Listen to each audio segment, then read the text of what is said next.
ഇത്തവണ എങ്ങനെയെങ്കിലും ജയിക്കണം അനിയ.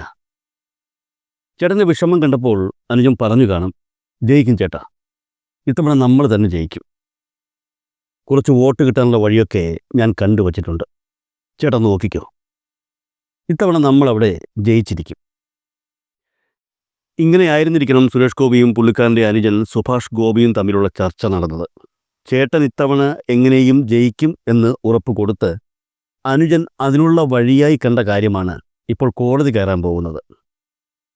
അനധികൃതമായി വോട്ടർ പട്ടികയിൽ പേര് ചേർക്കുക എന്നുള്ളത് മാത്രമല്ല, അതിനൊപ്പം തന്നെ 2 തിരിച്ചറിയൽ കാർഡുകൾ കൂടി പുള്ളിക്കാരൻ ഒപ്പിച്ചെടുക്കുകയായിരുന്നു. കോടതിയിൽ കേസെത്തുമ്പോൾ വോട്ടർ പട്ടികയിൽ പേര് ചേർത്ത സംഭവമൊക്കെ ഒരുപക്ഷെ കോടതി തള്ളിക്കളഞ്ഞാലും 2 ഐഡന്റിറ്റി കാർഡുകൾ സ്വന്തമാക്കിയ സംഭവം കോടതി ഗൗരവപൂർവ്വം വീക്ഷിക്കും എന്ന് തന്നെയാണ് നിയമവിദഗ്ധർ ചൂണ്ടിക്കാട്ടുന്നത്. സുരേഷ് ഗോപിയെ MP സ്ഥാനത്തു നിന്നും അയോഗ്യനാക്കുന്ന നടപടിയിലേക്ക് വരെ കാര്യങ്ങൾ കൊണ്ടുചെന്നെത്തിക്കാനുള്ള കഴിവ് ഈ കാണിച്ച കുറ്റകൃത്യത്തിന് ഉണ്ടെന്നാണ് നിയമവിദഗ്ധർ പറയുന്നത്. എന്നാൽ തെരഞ്ഞെടുപ്പ് കമ്മീഷൻ ഈ സംഭവത്തിനെതിരെ ഒരു നടപടിയും കൈക്കൊള്ളുന്നില്ല എന്നുള്ളതാണ് എല്ലാവരെയും അത്ഭുതപ്പെടുത്തുന്ന ഒരു കാര്യം. ഇക്കഴിഞ്ഞ ദിവസം റവന്യൂ മന്ത്രി കെ രാജൻ ഈ വിഷയം ഉന്നയിച്ച് രംഗത്തെത്തിയിരുന്നു. തൃശൂർ ലോക്സഭാ മണ്ഡലത്തിലെ ഇരട്ട വോട്ട് വിവാദത്തിൽ സമഗ്ര അന്വേഷണത്തിന് തെരഞ്ഞെടുപ്പ് കമ്മീഷൻ തയ്യാറാകണമെന്നാണ് മന്ത്രി ആവശ്യപ്പെട്ടത്. വോട്ടർ പട്ടികയിൽ കൃത്രിമം കാട്ടിയും വോട്ടിംഗ് യന്ത്രത്തെ ദുരുപയോഗം ചെയ്തും തെരഞ്ഞെടുപ്പ് ജയിക്കാമെന്നുള്ളത് ജനാധിപത്യത്തിൻ്റെ ഭാവി അപകടപ്പെടുത്തുമെന്നും അദ്ദേഹം പറഞ്ഞു. കോന്നിയിൽ ആരംഭിച്ച CPI പത്തനംതിട്ട ജില്ലാ സമ്മേളനത്തിൻ്റെ പൊതുസമ്മേളനം ഉദ്ഘാടനം ചെയ്ത് സംസാരിക്കുമ്പോഴാണ് മന്ത്രി ഇക്കാര്യം പറഞ്ഞത്. വോട്ടർ പട്ടികയിൽ കൃത്രിമം കാണിച്ച ഉദ്യോഗസ്ഥരുടെ വീഴ്ച പരിശോധിക്കാൻ തയ്യാറാകാത്ത തെരഞ്ഞെടുപ്പ് കമ്മീഷന്റെ നിലപാട് സംശയാസ്പദമാണെന്നും മന്ത്രി പറഞ്ഞു. കേന്ദ്ര സർക്കാർ ജനാധിപത്യത്തിൻ്റെയും ഏകത്വത്തിൻ്റെയും മതനിരപേക്ഷതയുടെയും പരമാധികാരത്തിൻ്റെയും സോഷ്യലിസത്തിൻ്റെയും അന്തകരായി മാറുകയാണെന്നും മന്ത്രി കൂട്ടിച്ചേർത്തു. മന്ത്രിയുടെ ഈ വാക്കുകൾക്ക് പിന്നാലെ പുറത്തുവരുന്ന മറ്റൊരു വിവരം കൂടിയുണ്ട്. തൃശൂർ ലോക്സഭാ മണ്ഡലത്തിൽ ഇതുവരെ നടന്ന സംഭവങ്ങൾ വ്യക്തമാക്കിക്കൊണ്ട് കഴിഞ്ഞ ലോക്സഭാ തെരഞ്ഞെടുപ്പിലെ CPI സ്ഥാനാർത്ഥി VS സുനിൽകുമാർ കോടതിയെ സമീപിക്കാൻ ഒരുങ്ങുകയാണെന്ന വിവരങ്ങളാണ് ഇപ്പോൾ പുറത്തുവരുന്നത്. കോടതി ഈ കേസ് പരിഗണിക്കുകയും അതിൻ്റേതായ ഗൗരവത്തിലെടുക്കുകയും ചെയ്താൽ നേരത്തെ ഞാൻ പറഞ്ഞതുപോലെയൊക്കെ ചിലപ്പോൾ സംഭവിച്ചേക്കാമെന്നാണ് വ്യക്തമാകുന്നത്. അതായത് സുരേഷ് ഗോപിയുടെ MP സ്ഥാനത്തിന് പോലും ഈ പറഞ്ഞ സംഭവങ്ങൾ ഭീഷണിയാണെന്ന്. നിയമവിദഗ്ധർ തന്നെയാണ് ഇക്കാര്യങ്ങൾ പറയുന്നത്. ഇനി ആർക്കെങ്കിലും ഇക്കാര്യത്തിൽ സംശയമുണ്ടെങ്കിൽ നമ്മുടെ മുസ്ലിം ലീഗിലെ KM ഷാജി 2021 തോൽക്കുന്നതിന് മുൻപ് അര MLA ആയി നടന്ന ആ കാലഘട്ടം ഒന്ന് ആലോചിച്ചാൽ മതി. ഈ സംഘപരിവാർ പ്രവർത്തകരൊക്കെ ഇപ്പോഴും പറയുന്നത് 2 വോട്ടുകൾ ഉള്ളതൊന്നും അത്ര വലിയ കുറ്റമൊന്നുമല്ല എന്നാണ്. 2 വോട്ടുണ്ടെങ്കിലും ഒന്നല്ലേ ചെയ്തുള്ളൂ, പിന്നെന്താ പ്രശ്നമെന്നും അവർ ചോദിക്കുന്നുണ്ട്. ഇപ്പോൾ സുഭാഷ് ഗോപിക്കും കുടുംബത്തിനും, അതായത് സുരേഷ് ഗോപിയുടെ അനുജനും ഭാര്യയ്ക്കും കൊല്ലത്തും വോട്ടുണ്ട്, അതുപോലെ തൃശ്ശൂരും വോട്ടുണ്ട്. സുഭാഷ് ഗോപിയും കുടുംബവും തൃശ്ശൂർ മാത്രമല്ലേ വോട്ട് ചെയ്തുള്ളൂ, കൊല്ലത്ത് ചെയ്തില്ലല്ലോ എന്നുള്ളതാണ് ഇവരുടെ വാദം. നമുക്കത് കേൾക്കുമ്പോൾ ഇവർ പറയുന്നതിൽ കാര്യമില്ലേ എന്ന് തോന്നും. ആ തോന്നൽ തന്നെയാണ് ഇവരുടെ വിജയം. 10 പേര് കേൾക്കുമ്പോൾ അങ്ങനെ ഒരു 5 പേർക്ക് തോന്നിയാൽ സുഭാഷ് ഗോപി ചെയ്തതും സുരേഷ് ഗോപി ജയിച്ചതും ഒന്നും നിയമപരമായി ചോദ്യം ചെയ്യപ്പെടേണ്ട കാര്യങ്ങൾ അല്ലാതെയാകും. എൻ്റെ പൊന്നു സംഘപരിവാർ സുഹൃത്തുക്കളെ, അങ്ങനെയാണെങ്കിൽ പിന്നെ നിങ്ങൾക്ക് 4ഓ 5ഓ സ്ഥലത്ത് ഇതേപോലെ വോട്ട് ചേർത്തിട്ടുകൂടെ?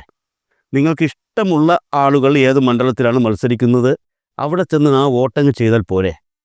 കൂട്ടുകാരെ, ഒന്നിലധികം സ്ഥലങ്ങളിൽ വോട്ടർ പട്ടികയിൽ പേരുള്ളതും ഇഷ്ടമുള്ള സ്ഥലത്ത് വോട്ട് ചെയ്താൽ മതി എന്ന് വിചാരിക്കുന്നതും അങ്ങനെ ചെയ്യുന്നതുമൊക്കെ വലിയ തെറ്റുകളാണ്.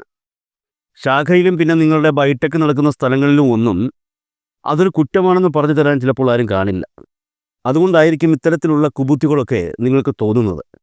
അങ്ങനെ നിങ്ങൾക്ക് ആർക്കെങ്കിലും തോന്നുന്നുണ്ടെങ്കിൽ പണ്ട് നെടുമുടി വേണു ഏതോ സിനിമയിൽ പറഞ്ഞതുപോലെ നാശത്തിലേക്കാണ് നിങ്ങളുടെ പോക്ക്. ഇത്രയെങ്കിലും മനസ്സിലാക്കി വയ്ക്കുക.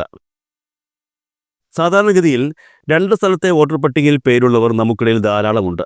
താമസം മാറി മറ്റൊരു സ്ഥലത്തെത്തി അവിടെ വോട്ട് ചേർക്കുമെങ്കിലും ഇവിടുത്തെ വോട്ട് പലരും ഒഴിവാക്കാറില്ല. അത് മനഃപൂർവ്വമല്ല.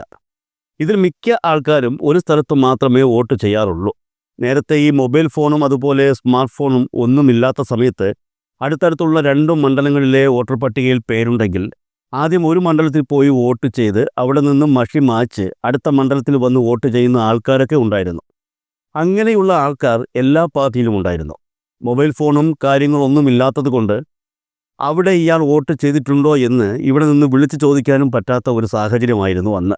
അതുകൊണ്ട് അന്ന് അങ്ങനെയുള്ള കാര്യങ്ങൾ നടക്കും. പക്ഷേ ഇന്ന് കാലം പുരോഗമിച്ചു, സാങ്കേതിക വിദ്യ വളർന്നു. ഇന്ന് 2 വോട്ടർ പട്ടികയിൽ പേരുള്ള ഒരാൾ ഒരു സ്ഥലത്ത് വോട്ട് ചെയ്തിട്ടുണ്ടോ എന്ന് വിളിച്ചു ചോദിക്കാനുള്ള സംവിധാനമുണ്ട്. എന്നാൽ ഒരു കാര്യം മനസ്സിലാക്കാനുള്ളത്, ഈ 2 സ്ഥലത്ത് വോട്ടർ പട്ടികയിൽ പേരുള്ളത് ഒരു കുറ്റമാണ്. അത് എപ്പോഴാണ് കുറ്റമാകുന്നത് എന്ന് ചോദിച്ചാൽ, ഏതെങ്കിലും ഒരു സ്ഥലത്തെ തെരഞ്ഞെടുപ്പുമായി ബന്ധപ്പെട്ട് എന്തെങ്കിലും കേസാകുന്ന സമയം. അതായത് ഒരു സ്ഥാനാർത്ഥി തൻ്റെ എതിർ സ്ഥാനാർത്ഥിയേക്കാൾ ഒരു 10-15 വോട്ടിന് വിജയിക്കുമ്പോൾ സ്വാഭാവികമായും ആ വിജയം ചിലപ്പോൾ കോടതി കയറും. അങ്ങനെ കോടതി കയറുന്ന സമയത്ത് കോടതി ഈ വോട്ടിംഗ് മെഷീനുകൾ പരിശോധിക്കാൻ ഉത്തരവിട്ടാൽ അവിടെ ഈ പറയുന്ന 2 സ്ഥലത്ത് വോട്ടുള്ള വ്യക്തിയുടെ സമ്മതിദാനാവകാശം ചോദ്യം ചെയ്യപ്പെടും. പുള്ളി അപ്പുറത്തെ സ്ഥലത്ത് വോട്ടുണ്ടായിട്ടും ഇവിടെ വന്ന് വോട്ട് ചെയ്തത് ഈ പറഞ്ഞ വ്യക്തിയെ ജയിപ്പിക്കാനാണ് എന്നൊരു വാദം അവിടെ വന്നാൽ ഈ വോട്ട് ചെയ്ത വ്യക്തിക്കെതിരെ കോടതി കേസെടുക്കുകയും ചെയ്യും. ഇരട്ട വോട്ട് ചെയ്യുന്നവരും 2 വോട്ടർ പട്ടികയിൽ പേരുള്ളവരുമൊക്കെ വേറെ വിഷയങ്ങളൊന്നുമില്ലാത്തതിൻ്റെ പേരിൽ മാത്രം രക്ഷപ്പെട്ടു പോകുന്നതാണ് എന്നാണ് പറഞ്ഞത്. പക്ഷേ സുരേഷ് ഗോപിയുടെ കാര്യത്തിൽ ഇതുമാത്രമല്ല വിഷയം. അതാണ് ഇവിടെ മനസ്സിലാക്കേണ്ടത്. അടുത്ത മണ്ഡലങ്ങളിൽ നിന്നും സുരേഷ് ഗോപിയുടെ വിജയത്തിനു വേണ്ടി നിരവധി പേരെ തൃശ്ശൂർ ലോക്സഭാ മണ്ഡലത്തിൽ കൊണ്ടുവന്ന് വോട്ട് ചേർത്തു എന്ന കാര്യം വ്യക്തമാണ്. ഇവിടെ സുരേഷ് ഗോപിയുടെ സഹോദരനായ സുഭാഷ് ഗോപിക്കും അദ്ദേഹത്തിൻ്റെ ഭാര്യയ്ക്കും 2 സ്ഥലത്ത് വോട്ടുണ്ട് എന്നുള്ളത് മാത്രമല്ല, ഈ 2 സ്ഥലത്തെയും വോട്ടർ ID കാർഡും അവരുടെ കയ്യിലുണ്ട് എന്നുള്ളതാണ് വിഷയം. അതായത് പറഞ്ഞു വരുമ്പോൾ സുരേഷ് ഗോപിയുടെ വിജയം കോടതി കയറിയില്ലെങ്കിലും സുഭാഷ് ഗോപിയും അദ്ദേഹത്തിൻ്റെ ഭാര്യയും ചെയ്തത് കുറ്റമാണ് എന്നുള്ളത് തന്നെ. എന്നാൽ ഇവിടെ സുരേഷ് ഗോപിയുടെ വിജയം കോടതി കയറുമെന്ന കാര്യത്തിൽ ഉറപ്പ് വന്നു കഴിഞ്ഞു. UDF പരാതി നൽകിക്കഴിഞ്ഞു. ഇടതുപക്ഷം കോടതിയിൽ പരാതി നൽകാൻ പോകുന്നു എന്നാണ് അറിയുന്നത്. അങ്ങനെ വരുമ്പോൾ സ്വാഭാവികമായി ഞാൻ ഈ പറഞ്ഞതുപോലെ ഇരട്ട വോട്ടുകൾ മാത്രമല്ല, ഇരട്ട ഐഡൻറ്റിറ്റി കാർഡും പ്രശ്നമാകും. സുഭാഷ് ഗോപിക്കും അദ്ദേഹത്തിൻ്റെ ഭാര്യയ്ക്കും ഇരട്ട ഐഡൻറ്റിറ്റി കാർഡ് ഉള്ള കാര്യം മാത്രമേ ഇപ്പോൾ പുറത്തു വന്നിട്ടുള്ളൂ. ഇതുമായി ബന്ധപ്പെട്ട് കൂടുതൽ അന്വേഷണം രാഷ്ട്രീയ പാർട്ടികൾ നടത്തിക്കൊണ്ടിരിക്കുകയാണ്. ഇനി എത്ര പേരുടെ ഇരട്ട ഐഡൻറ്റിറ്റി കാർഡ് വിവരങ്ങൾ പുറത്തു വരുന്നു എന്നുള്ളതും കൂടി അറിയേണ്ടതുണ്ട്. തൃശ്ശൂർ ലോക്സഭാ മണ്ഡലത്തിലെ വോട്ടർ പട്ടികകളിൽ ക്രമക്കേട് കണ്ടെത്തിയതിനെ തുടർന്ന് വിശദമായ അന്വേഷണം തന്നെയാണ് LDF UDFും ഇപ്പോൾ നടത്തിക്കൊണ്ടിരിക്കുന്നത്. 2-3 ദിവസത്തിനുള്ളിൽ ഇതുമായി ബന്ധപ്പെട്ട കൂടുതൽ വിവരങ്ങൾ പുറത്തു വരുമെന്നാണ് ലഭിക്കുന്ന സൂചനകൾ. ഇതുമായി ബന്ധപ്പെട്ട കൂടുതൽ വിവരങ്ങൾ പുറത്തു വരുന്നതോടെ അവയുമായി കോടതിയെ സമീപിക്കാൻ തന്നെയാണ് ഇടതുപക്ഷം ഇപ്പോൾ ഒരുങ്ങുന്നത് എന്നാണ് ഇതുമായി ബന്ധപ്പെട്ടവർ നൽകുന്ന സൂചന. അതേസമയം ഇതുമാത്രമല്ല സുരേഷ് ഗോപിയെ സംബന്ധിച്ച് ഉറക്കം നഷ്ടപ്പെടുത്തുന്ന കാര്യം. കഴിഞ്ഞ ദിവസം ഹരിയാനയിലെ പാനിപ്പത്ത് ജില്ലയിൽ ഒരു സംഭവം നടന്നു. 3 വർഷങ്ങൾക്ക് മുൻപ് ജയിച്ച ഒരു സ്ഥാനാർത്ഥി ഇപ്പോൾ തോറ്റു. അന്ന് തോറ്റ സ്ഥാനാർത്ഥി ഇപ്പോൾ ജയിച്ചു. ആ കഥ കൂടി അറിഞ്ഞു കഴിഞ്ഞാൽ സുരേഷ് ഗോപിയുടെ പേടി എന്തുമാത്രം ഉണ്ടെന്ന് നമുക്ക് മനസ്സിലാകും. പാനിപ്പത്തിലെ ആ നിയമ പോരാട്ടം നീണ്ടത് 3 വർഷങ്ങളാണ്. ഒടുവിൽ തോറ്റ സ്ഥാനാർത്ഥി ജയിച്ചു, ജയിച്ച സ്ഥാനാർത്ഥി തോൽക്കുകയും ചെയ്തു. ഹരിയാനയിലെ പാനിപ്പത്ത് ജില്ലയിലെ ഭുവാന ലഘു ഗ്രാമത്തിലെ സർപഞ്ച്, അതായത് നമ്മുടെ പഞ്ചായത്ത് പ്രസിഡന്റ് തിരഞ്ഞെടുപ്പുമായി ബന്ധപ്പെട്ട തർക്കത്തിന് സുപ്രീം കോടതിയാണ് ഒടുവിൽ തീർപ്പ് കൽപ്പിച്ചത്. അതും മുഴുവൻ EVM മെഷീനുകളും വിളിച്ചു വരുത്തി വോട്ടെണ്ണിക്കൊണ്ടായിരുന്നു ആ തീർപ്പ്. സംഭവം നടന്നത് തിരഞ്ഞെടുപ്പ് കഴിഞ്ഞ് 3 വർഷങ്ങൾക്ക് ശേഷമാണെന്ന് ആലോചിക്കണം. ഗ്രാമത്തിലെ സർപഞ്ച് തിരഞ്ഞെടുപ്പിൽ വോട്ടെണ്ണൽ പിഴവിനെ തുടർന്ന് പരാജയപ്പെട്ട മോഹിത് മാലിക് കോടതി വിധിയെ തുടർന്ന് വീണ്ടും സർപഞ്ചായി തിരഞ്ഞെടുക്കപ്പെടുകയായിരുന്നു.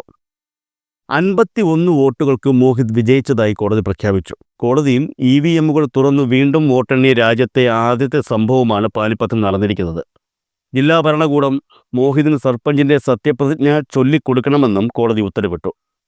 2022 നവംബർ 2 ഗ്രാമപഞ്ചായത്ത് തെരഞ്ഞെടുപ്പിൽ മോഹിതിനെ ആദ്യം സർപഞ്ചായി പ്രഖ്യാപിക്കുകയായിരുന്നു. എന്നാൽ ആ സന്തോഷം അധിക സമയം നീണ്ടുനിന്നില്ല. വോട്ടെണ്ണലിൽ മാറ്റം വന്നതിനെ തുടർന്ന് എതിർ സ്ഥാനാർത്ഥി കുൽദീപിനെ പിന്നീട് സർപഞ്ചായി പ്രഖ്യാപിച്ചു. വോട്ടെണ്ണലിൽ സംഭവിച്ച പിഴവാണ് ഇതിന് പിന്നിലെന്നാണ് ആദ്യം കരുതിയത്. എന്നാൽ തെരഞ്ഞെടുപ്പ് ഓഫീസർ നടത്തിയ ക്രമക്കേടാണ് ഇതിന് പിന്നിലെന്ന് പിന്നീട് കണ്ടെത്തുകയായിരുന്നു. ഗ്രാമത്തിൽ നിന്നുള്ള 7 പേർ സർപഞ്ച് സ്ഥാനത്തേക്ക് മത്സരിച്ചിരുന്നു എങ്കിലും പ്രധാനമായും മോഹിതും കുൽദീപും തമ്മിലായിരുന്നു മത്സരം നടന്നത്. Booth number 69 മോഹിതിന് തിരിച്ചടിയേറ്റത്. എന്നാൽ വോട്ടെണ്ണലിൽ ഉണ്ടായ പിഴവ് മൂലമാണ് ഫലം മാറിയതെന്ന് മോഹിത് പറഞ്ഞെങ്കിലും ആരും മുഖവിലേക്കെടുത്തില്ല. ഇതിനുശേഷം ജില്ലാതലത്തിൽ കോടതിയിൽ മോഹിത് അപേക്ഷ സമർപ്പിച്ചു. പക്ഷേ അവിടെയും പ്രശ്നം പരിഹരിക്കപ്പെട്ടില്ല. അതിനെ തുടർന്നാണ് സുപ്രീം കോടതിയിൽ അപ്പീൽ നൽകാൻ തീരുമാനിച്ചത്. കോടതിയിൽ അപ്പീൽ നൽകിയപ്പോൾ മാറ്റമൊന്നും ഉണ്ടാകില്ല എന്ന് പറഞ്ഞുകൊണ്ട് ഗ്രാമവാസികൾ തന്നെ കളിയാക്കിയതായി മോഹിത് മാലിക് പറഞ്ഞു.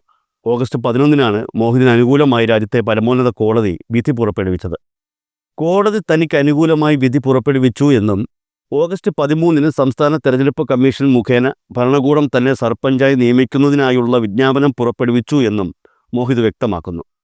2 ദിവസത്തിനുള്ളിൽ സത്യപ്രതിജ്ഞ ചെയ്യണമെന്ന് കോടതി നിർദ്ദേശം പുറപ്പെടുവിച്ചിരുന്നു. ഇതിന്റെ അടിസ്ഥാനത്തിൽ ഓഗസ്റ്റ് 15 നടന്ന സ്വാതന്ത്ര്യ ദിനാഘോഷത്തിൽ സർപഞ്ചായി പതാക ഉയർത്തിയതും മോഹിതായിരുന്നു. അതായത് തെരഞ്ഞെടുപ്പ് ഫലങ്ങളിൽ സംശയങ്ങൾ ഉണ്ടാകുമ്പോൾ കോടതി ഇടപെടും. തൃശ്ശൂരും ആ വഴിയിലേക്ക് തന്നെയാണ് ഇപ്പോൾ പൊയ്ക്കൊണ്ടിരിക്കുന്നത് എന്നുള്ളതാണ് എല്ലാവരും, പ്രത്യേകിച്ചും സംഘപരിവാർ പ്രവർത്തകർ മനസ്സിലാക്കേണ്ട പ്രധാന കാര്യം.